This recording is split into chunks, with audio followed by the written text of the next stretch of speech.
Hey there, it's Steve from Serious Keto, and several weeks ago I set out to find some potato substitutes that were more keto friendly, and I've had some success along the way. I'll make a playlist and put it at the end of this video so you can check those out. Two of the things though that have remained elusive for me are the French fry, or the chip if you're British, and the chip or the crisp if you're British. I don't know, Australia, New Zealand, what do you guys call them? Now I've yet to nail the French fry.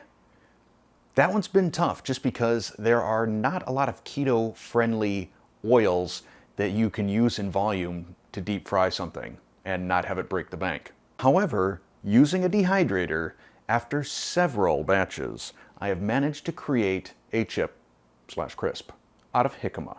Now yeah, this recipe does require a dehydrator. Now I think a dehydrator is a great tool. It's just not a great kitchen tool because it takes up a ton of counter space.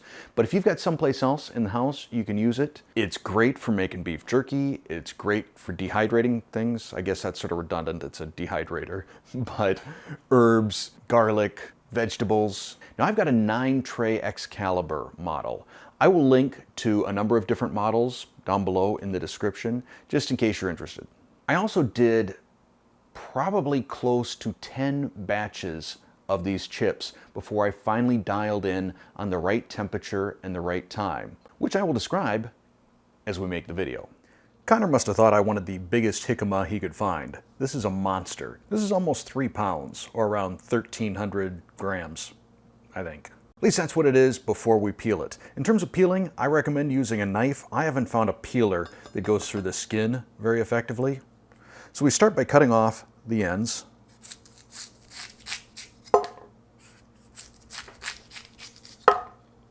And then we'll just work our way around the jicama, running our knife along the contour. Then we'll flip it over and get it from the other side.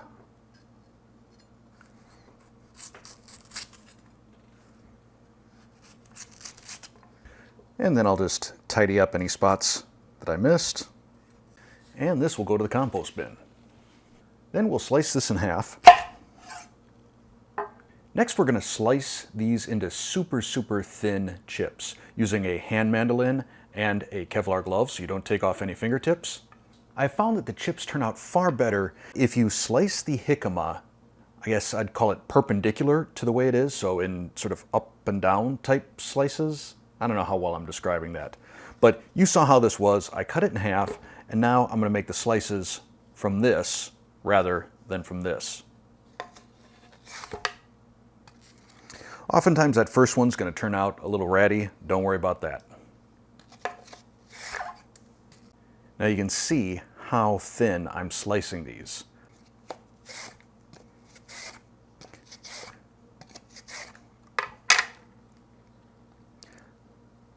And you're just not going to get this sort of uniformity using a regular knife. Really recommend that hand mandolin.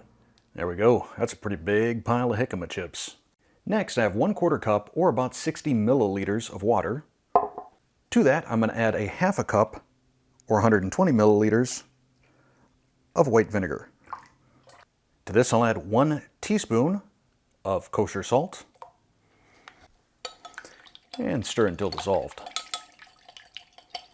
I'm going to pour a little bit of our salt and vinegar into the bottom of a bowl or baking dish, and then I'm going to start laying in my chips. Don't worry a bunch about how they're layered or how they're overlapping. The key is that they're just laying flat and that there's some space for that salt and vinegar to get in between them because they're not stacked directly on top of each other. Once you feel you've placed about 1/4 of them, I'll drizzle a little more of my vinegar over them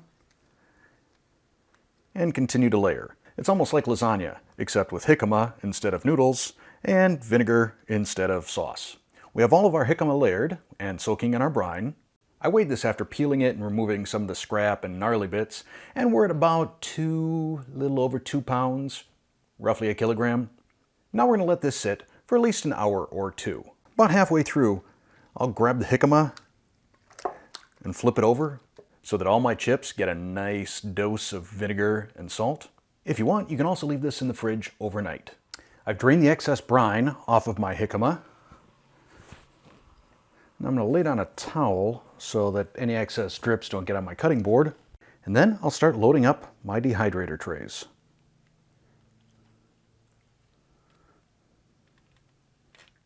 All right, because this was an absolute monster of a jicama, I got almost 9 full trays of chips here.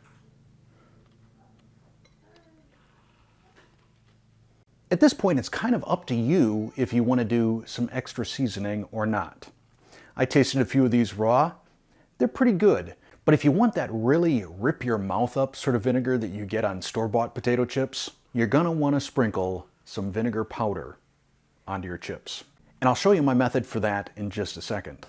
Another option to season your chips if you're willing to do a little bit dirty keto is popcorn seasoning. For example, here's garlic parmesan. The reason it's dirty, a little bit of maltodextrin in it, as well as some soybean oil, negligible carb impact.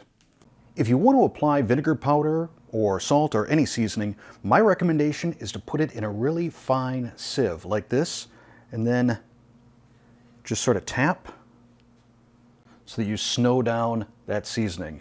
Otherwise, it's easy to get kind of heavy-handed with it. We'll load the trays into our dehydrator.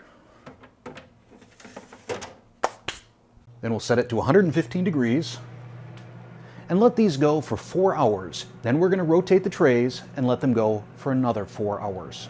All right, we're 4 hours in. So now we'll take all of our trays, flip them around. And our chips, still a little bit flexible, but you can see they're nice and thin. And then another 4 hours at 115 degrees. So after another 4 hours of dehydrating, the chips are still going to be not completely crispy. Don't worry about it, they will crisp up. Actually, that's pretty crispy. So I'm going to transfer these chips to a Ziploc bag. Then I'm going to add a desiccant packet to the bag. These are the same packets that you find in like protein powder or vitamins that help absorb moisture, and those will make sure that these chips stay nice and crispy. And tomorrow, we're going to give them a sample. So we have our chips. You hear how crispy these are? You're about to hear how crispy they are when I eat them.